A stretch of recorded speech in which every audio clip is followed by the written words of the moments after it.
How to find good ping service in Roblox. Hi guys, welcome back to our channel. Today in this video tutorial, we'll be discussing about finding the Roblox service with the good ping. So now let's get started.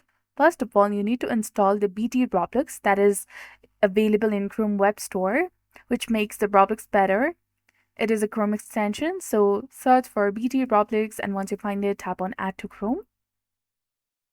Once you've added this extension to your Chrome successfully, you need to now refresh the Roblox app and you will notice some visual changes. Now select the game you want to play. Example, the Hunt Mega Edition. Now scroll down until you see the Service tab. You can here check the server ping. The server tabs will display the ping in the milliseconds for each server. So look for the servers with the lowest ping. Lower ping means less lag. For example, a server with 35 millisecond will likely provide a better experience than one with 85 millisecond. By following the simple steps, you can easily find the Roblox servers with a good ping and enjoy a smoother gaming experience. So this was all about it. If you found this guide helpful, please like, share, and subscribe. Thanks for watching. See you in the next one.